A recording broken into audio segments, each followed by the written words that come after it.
आणि आस्वाद या पुस्तकातील काही घटकांचे मी जे काही अंडरलाईन केलेले महत्त्वाचे पॉईंट्स आहेत तेच फक्त सांगणार आहे.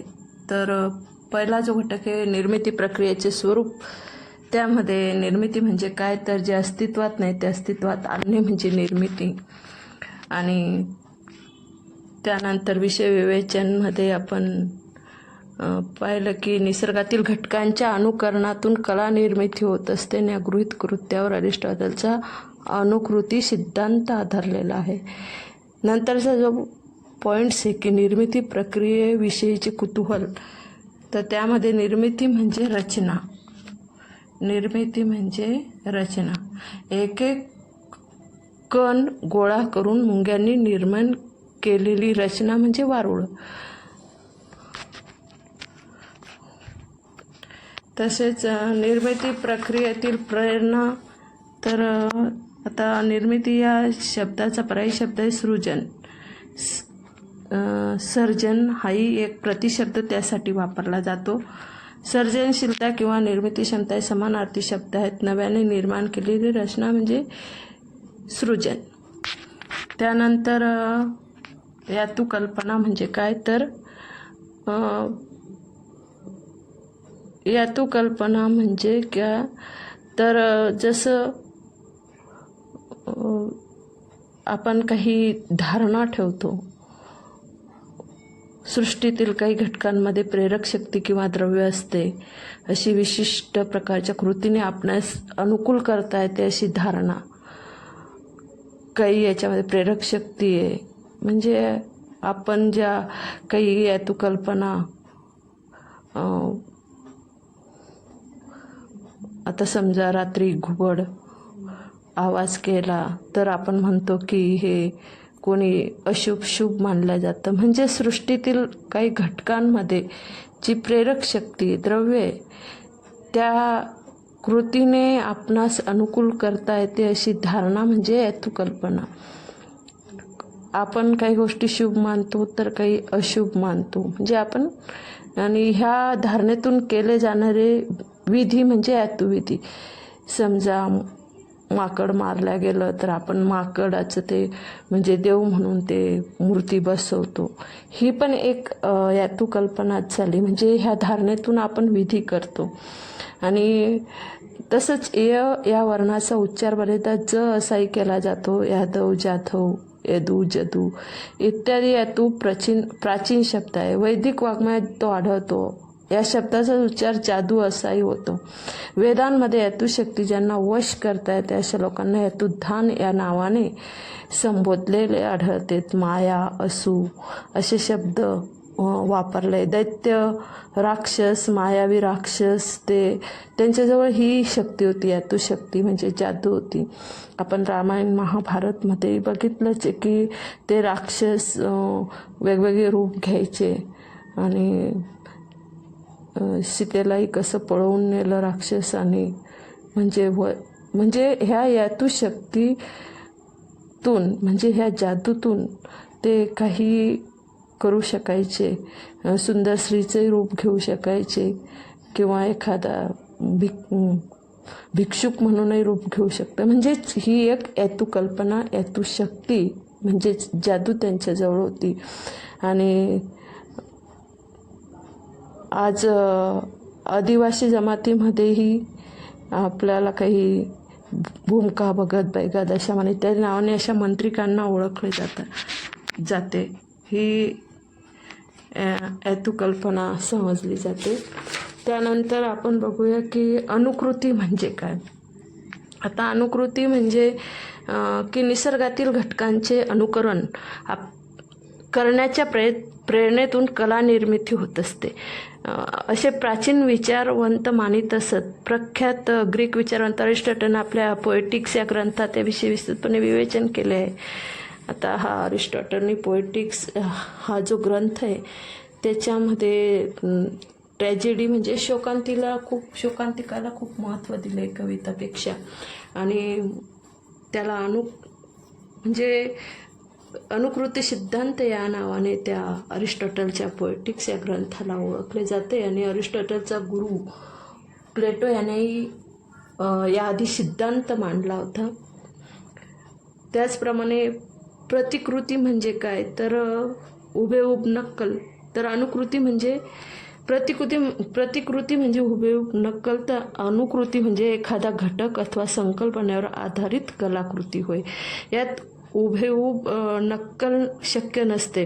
जसे भगवद्गीतेवर ज्ञानेश्वरांनी आपले काव्य आधारले असले तरी ज्ञानेश्वरी स्वतंत्र कृती शोभावी अशी रचना आहे आणि त्यामुळेच गीतविरहित ज्ञानेश्वरीची कल्पना काही अभ्यासकांनी मांडली आणि गीतेतील श्लोक वगळून किंवा ज्ञानेश्वरांचे त्यावरील भाष्य प्रकाशित करण्याचा उपक्रम करावा असं मवा धोंड यांनी म्हटले होते आणि ज्ञानेश्वरीला गीतानुभव या शब्दात संबोधलेले आहे.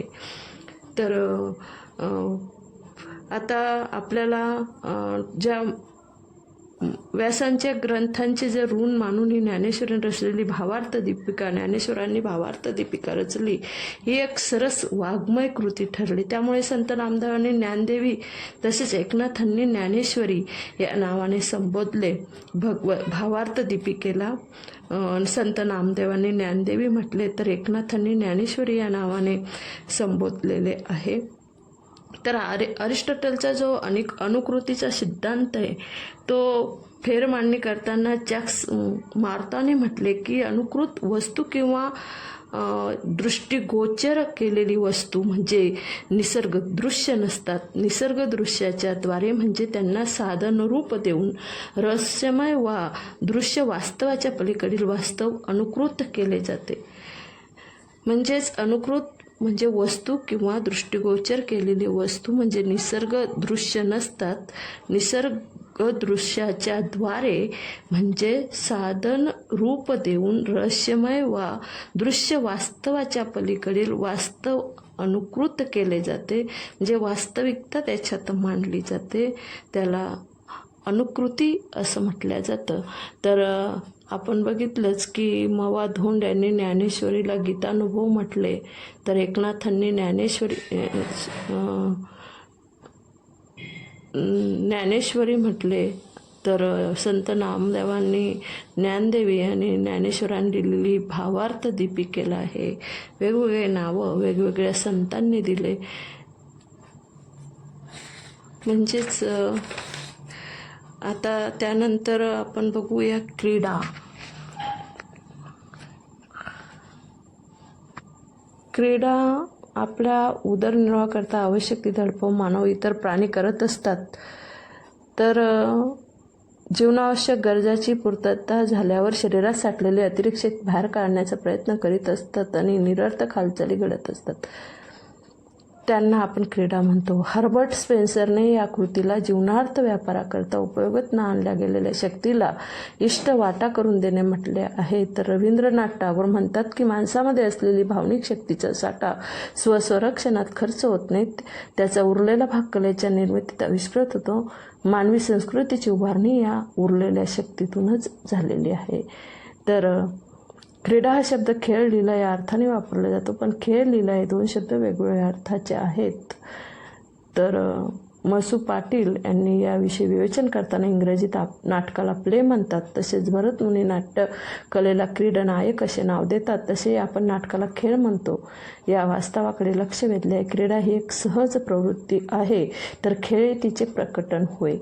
त्यानंतर ऑटो जेस्पर या भाषावैज्ञानिकाने भाषेचा उगम अशाच प्रवृत्तीतून झाल्याचे म्हटले होते.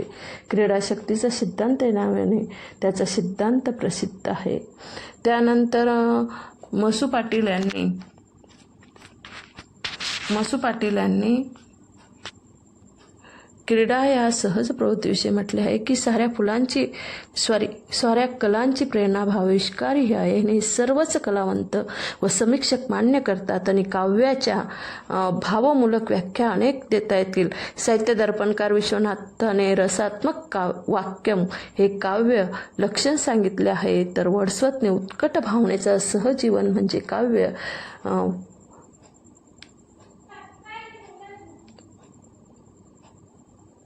spontaneous overflow of feelings. Wordsworth says about poetry is a spontaneous overflow of feelings म्हणजेच वर्डसवर्थने उत्कट भावनेचा सहजीवन सहजावेग म्हणजे काव्य, म्हणजे सहज जे प्रकट होईल, सहज निर्मिती होईल ते खरे काव्य.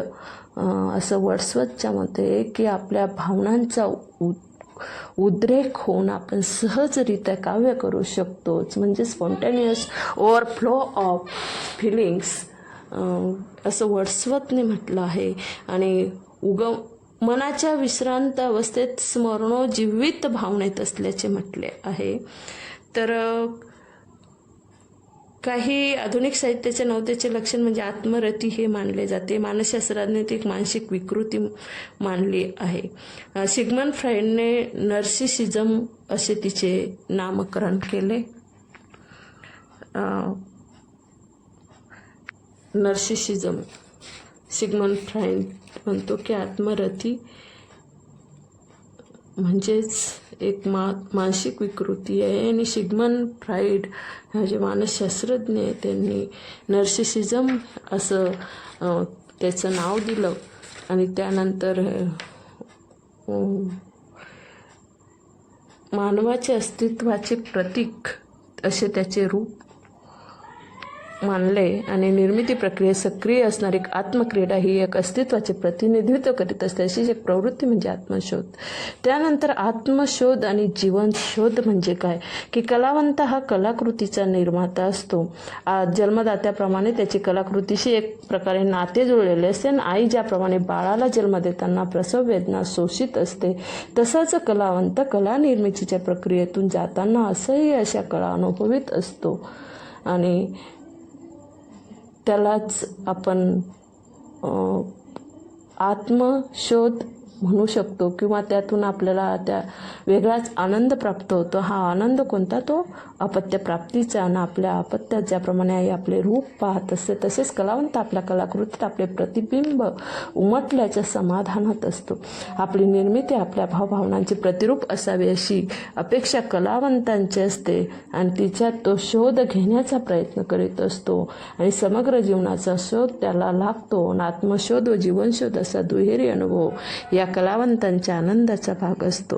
त्यासाठी तो सर्व प्रकारचे ताणतणाव पीडा वेदना भोगायला तयार असतो. निर्मिती प्रक्रियेतील कळा त्याला नवनिर्मितीच्या आनंदात न्हावून काढीत असतात, कारण त्याची अनुभूती या एका आगळ्या स्वरूपात व्यक्त होत असते. त्याचा स्व हा वैश्विक होत जातो. असं संत तुकारामांनी तो पुढील शब्दांमध्ये व्यक्त केलेला आहे. तो असा की अनुरेणुया थोखडा तुका आकाशा एवढा, गिळोनी सांडिले कलेवर भ्रमाचा आकार, सांडिले त्रिपुटी दीप उजळला गटी, तुका म्हणे आता उरलो उपकारापुरता. श्री तुकाराम महाराजांची गाथा अनुरेणूपेक्षाही लहान आणि आकाशा एवढे मोठे, पण अनुभवाला कवीला आपले स्वत्व विश्वात्मक जाण्याची करण्याची किमया साधलेली असते. आणि त्याचा हा प्रत्यय जसा स्वतःच्या शोधाचा असतो तसा तो समग्र जीवनाच्या शोधाचाही असतो. आणि आपल्या बाळापासून विलग होऊन जशी माता आपले मातृत्व अनुभवत असते, तसाच कलावंत आपल्या कलाकृतीपासून अंतर राखून तीमध्ये आपले अस्तित्व शोधत असतो. त्यासाठी त्याला विशेष असे प्रयत्न करावे लागतात. ते प्रयत्न म्हणजेच अनुकृती होय. छंद क्रीडा व शब्द क्रीडेद्वारे ते व्यक्त होत जातात. आता त्यानंतर आकलन म्हणजे काय? अस्तित्वात नसलेल्या घटकांना मूर्त स्वरूप देणे म्हणजे निर्मिती होते. आणि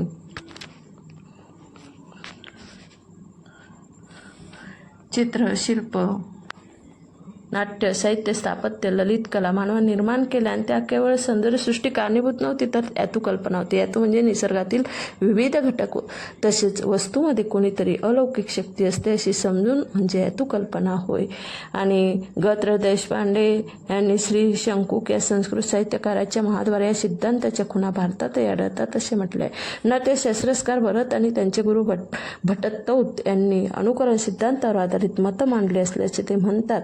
आणि जसे संत ज्ञानेश्वरांनी गीतेवर भाष्य करताना भावार्थ दीपिका रचली, पण ती त्यांची स्वतंत्र निर्मिती ठरावी अशी तोडीची रचना झाली. अरिस्टॉटलच्या अनुकृती सिद्धांताची फेरमांडणी जॅक्स मॉर्ता या सौंदर्यशास्त्रज्ञांनी केली आहे. आणि निर्मिती प्रक्रियेतील क्रीडा प्रवृत्तीचा सहभाग हा आपला सहज प्रवृत्तीशी निगडीत आहे. तीमधूनच काव्याची निर्मिती होते. आता आपण बघितलं की भावार्थ दीपिका म्हणजेच त्याला ज्ञानेश्वरी म्हणतात. ती ज्ञानेश्वरांनी लिहिली आणि अरिस्टॉटलने अनुकृती हा सिद्धांत लिहिला. त्यानंतर आधुनिक साहित्याचे नवतेचे आत्मरती हे एक लक्षण आहे. मानसशास्त्रज्ञ आपण बघितले की सिग्मंड फ्राईड या मानसशास्त्रज्ञाने त्याला नर्सिसिझम असे नामकरण केले. आणि बाशी मार्डेकर यांनी गणपतवाणी कविता दिवा स्वप्न त्याचा उल्लेख केलेला आहे. तर आता आपण पाहू की क्रीडा या सहज प्रवृत्ती प्रेरणा कला निर्मिती मागे असली तरी साऱ्या कलांमध्ये भावाविष्कार केला जातो. संस्कृत साहित्यशास्त्रकार विश्वनाथ, इंग्रजी कवी वर्dsworth, तसे मराठी संत तुकाराम यांनी भावविष्कार या आपल्या काव्य निर्मितीमधून प्रेरणा असल्याचे स्पष्ट केले. मानसशास्त्रज्ञांनी दिवा स्वप्ने पाहण्याची, दिवा स्वप्ने म्हणजे दिवसा उघड्या डोळ्यांनी पाहिलेले स्वप्न, त्याला आपण दिवा स्वप्ने म्हणतो. आणि ही स्वाभाविक प्रवृत्ती आहे, ही कला निर्मिती मागील एक प्रेरणा आहे असं मानसशास्त्रज्ञ म्हणतात. आणि असं म्हटलं की बाशी मर्ढेकरांच्या गणपतवाणी या कवितेतून दिवा स्वप्नाचे वर्णन उत्तम रीतीने आलेले आहे. मनातील इच्छा व्यक्त करण्याचे दिवा स्वप्न हे शिष्टसंमत माध्यम आहे. आणि म्हणजे सुप्त इच्छा आपण दिवा स्वप्नाद्वारे पूर्ण करू शकतो असं मानसशास्त्रज्ञांचं मत आहे. आणि मनुष्य ते करत असतो. मनोविश्लेषणाने त्याला आत्मविष्कार म्हटले आहे. भावक्रीडा या नावानेही त्याला संबोधले जाते. आणि आपल्या सुप्त भावना व्यक्त करण्याकरता करावर त्यांनी एक निवडलेला एक मार्ग म्हणजे भावक्रीडा ओळखली जाते. आणि मसू पाटील यांनी तिला शब्दक्रीडेतून अनुभवलेली आत्मक्रीडा असे म्हटले आहे. आत्मरती या नावाने तिला नवसाहित्याचे एक लक्षण मानले गेले. आणि कवीची आत्मरती म्हणजेच ज्याला सिग्मंड फ्राईड या मानसशास्त्र नर्सिसिझम असं म्हटले, ते आत्मरती त्याच्या पुरती सीमित न राहता वैश्विक रूप धारण करते. संत तुकारामांच्या अनुरेणू या थोपड्या या अभंगातून आपणास असा प्रत्यय येतो. तर स्वत्व विश्वव्यापक झाल्याचा अनुभव प्रत्येक कलावंत नेहमी घेत असतो. बाळाला जन्म दिल्यावर त्याच्यापासून वेगळी झालेली माता ज्याप्रमाणे कौतुकाने त्याला न्याहाळीत असते, तसा कलावंत आपल्या कला निर्मितीकडे पाहत असतो आणि त्याच्या अस्तित्वाचा शोध तो कलाकृतीतून घेत असतो. तिलाच अनुकृती असे म्हणतात. त्यानंतर आदिम म्हणजे काय तर पारिभाषिक शब्द मानवी जीवनाची प्रारंभिक अवस्था, आदिमानवाची राहीमान. आणि सृजन म्हणजे नवनिर्मिती, क्रिएशन. नर्सिसिझम म्हणजे नर्सिसचा अर्थ एक प्रकारचे फूल, पण ग्रीक पुराण कथामध्ये नर्सिसची कथा येते. एकदा पाण्यात आपले प्रतिबिंब, पण मानसशास्त्रज्ञांनी जे आत्मरतीला नर्सिसिझम असे नामकरण केले. त्यानंतर या घटकामध्ये घटक 1 मध्ये आपण बघूया की प्रश्न दिलेले आहेत स्वयं अध्ययनासाठी. तर निसर्गातील घटकांची नक्कल करणे म्हणजे अनुकृती होय. अनुकृती म्हणजे काय? अशी नक्कल करण्याची इच्छेतून कलाकृती निर्माण केल्या जातात. हे अरिस्टॉटलला अनुकरण सिद्धांतात म्हटले. अनुकरण म्हणजे एखाद्या घटकाची हुबेहूब नक्कल किंवा प्रतिकृती, तर अनुकृती म्हणजे एखाद्या घटक अथवा संकल्पनेवर आधारित कलाकृती. त्यानंतर जगण्याच्या धडपडीत आपणास जास्तीची शक्ती निर्माण होते आणि शक्तीला वाट मिळावी यातून जी निरर्थक हालचाल केली तिला क्रीडा असे म्हणतात. ती एक सहज प्रवृत्ती असून तीमधून भाषेची निर्मिती झाली असा एक सिद्धांत आहे. बडबड गीतांमधून त्याचा प्रत्यय आपणास येतो. क्रीडा या सहज प्रवृत्तीतून शब्दक्रीडा व आत्मक्रीडा हे प्रकार संभवतात. त्यामागे शब्दक्रीडा, आत्मक्रीडा या सहज प्रवृत्ती आहे असे अभ्यासकांचे मत आहे. निसर्गाच्या घटकांची नक्कल करणे म्हणजे अनुकृती. हा अनुकरण, नक्कल.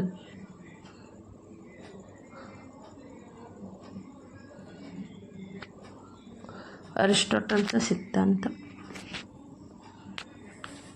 त्यानंतर या घटकाचा सारांश आपण थोडक्यात बघूया की या घटकामध्ये यातू कल्पना म्हणजे निसर्गातील घटकांमध्ये काहीतरी अलौकिक शक्ती असते अशी धारणेतून कला निर्मितीला प्रारंभ झाला. आणि कला निर्मिती मागे अनुकृती म्हणजे निसर्गातील घटकांची नक्कल करणे ही देखील एक प्रेरणा आहे असे जगभरातील अभ्यासकांनी म्हटले. अरिस्टॉटलचा अनुकृती सिद्धांत यावर विस्तृत चर्चा करीत असतो. आणि याशिवाय आपल्या जगण्याच्या धडपडीतून निर्माण झालेली अतिरिक्त ऊर्जा हे एक महत्त्वाचे कारण कला निर्मिती मागे आहे असे काही विद्वानांचे मत आहे. तिलाच क्रीडा असे म्हणतात. तिच्या मुळाशी लीला ही प्रवृत्ती असते. क्रीडेचे शब्दक्रीडा, आत्मक्रीडा, भावक्रीडा असे काही प्रकार होतात. त्याने साऱ्यांमधून भावविष्कार केला जातो आणि भावविष्कारासाठी आत्मशोध व जीवनशोध हे एक कारण असते. ज्याप्रमाणे माता आपल्या अपत्यात आपले रूप शोधित असते तसे कलावंत आपल्या कलाकृतीतून स्वतःचा शोध घेत असतो.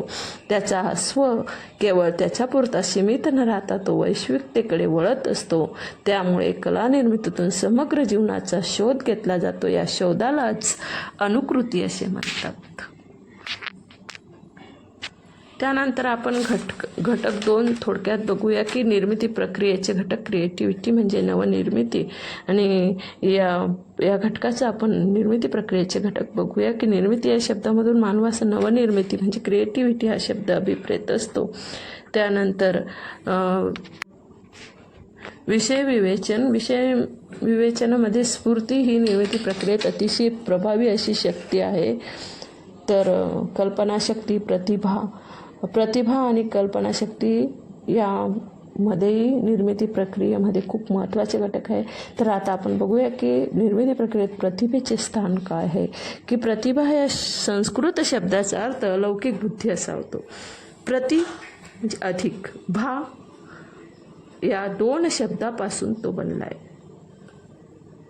प्रति या शब्दाचा अर्थ च्याकडे असाही होतो आणि भा म्हणजे प्रकाश, तेज, सौंदर्य, प्रतिबिंब इत्यादी अर्थ. या सर्वांकडे जाणारी ती प्रतिभा प्रकाशाकडे, तेजाकडे, सौंदर्याकडे तसेच प्रतिबिंबाकडे आपणास नेणारी मानवी मनाची शक्ती ती प्रतिभा होय.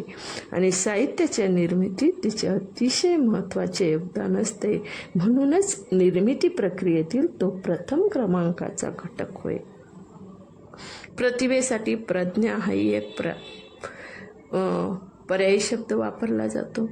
त्याचा अर्थ बुद्धी, अक्कल, ज्ञान, संस्कार, ज्ञानशक्ती, विचारशक्ती असा होतो.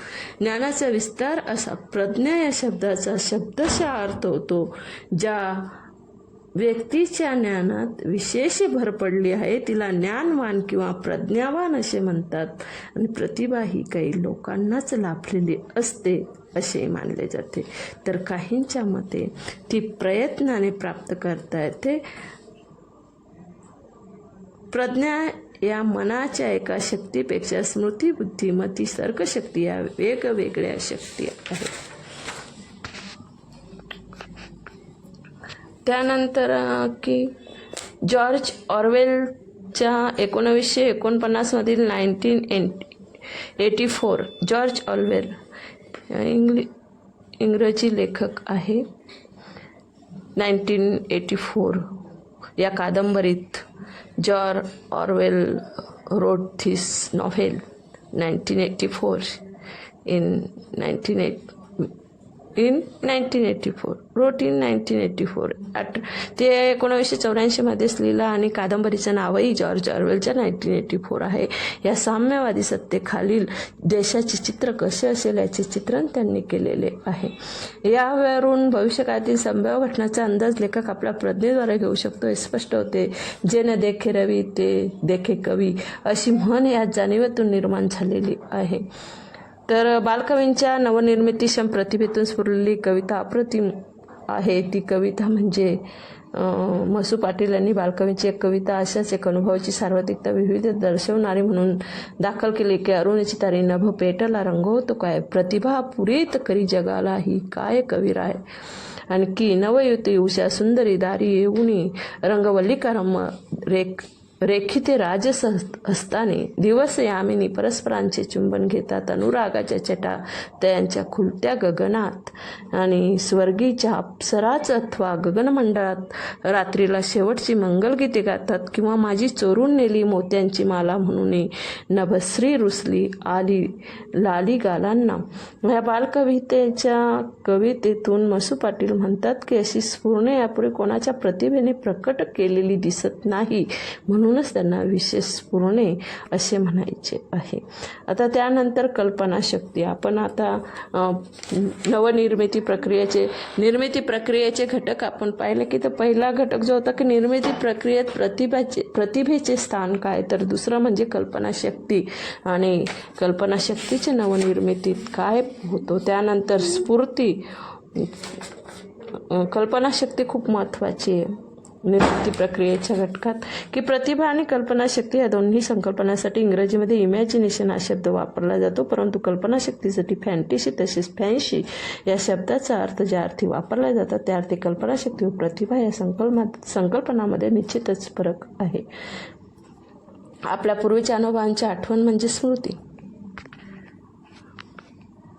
आता जॉर्ज ऑर्वेलने 1949मधील 1984 कादंबरी लिहिली. प्रतिभा आणि कल्पनाशक्ती या दोन संकल्पना आहेत. कल्पनाशक्तीसाठी फंटॅसी आणि इमॅजिनेशन हा शब्द वापरलेला आहे आणि आपल्या पूर्वीच्या अनुभवांची आठवण म्हणजे स्मृती आणि या स्मृतीवर आधारित कल्पना म्हणजे कल्पनाशक्ती.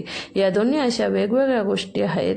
नवनिर्मितीक्षम किंवा सृजनात्मक कल्पनाशक्ती म्हणजे पूर्वानुभवांच्या प्रतिमेचा एक नवीनच व्यूह अथवा रचनाबंध किंवा संघटना करण्याची क्षमता होय. आणि त्यानंतर गृह देशपांडे यांच्या अतिशय गाजलेल्या एका कवितेत प्रतिमेने आगळी शोभा आणली आहे. कोणता माणूस चंद्रमा या शीर्षकाखाली ही कविता आहे. ती म्हणजे कल्पनाशक्तीची आपला अनुभव करून देते. तर त्यानंतर जे कुलकर्णी यांच्या कथांमध्ये तर कल्पित वास्तवांची सरमिसळ करणाऱ्या प्रतिमांची रेलचेल आढळते. सांज शकुन्या त्यांच्या कथासंग्रहातील साधा या कथेत प्रारंभीच काही प्रतिमा आलेल्या आहेत. त्यानंतर प्रतिभा आणि कल्पनाशक्ती हे साहित्य निर्मितीचे दोन महत्त्वाचे घटक आहेत.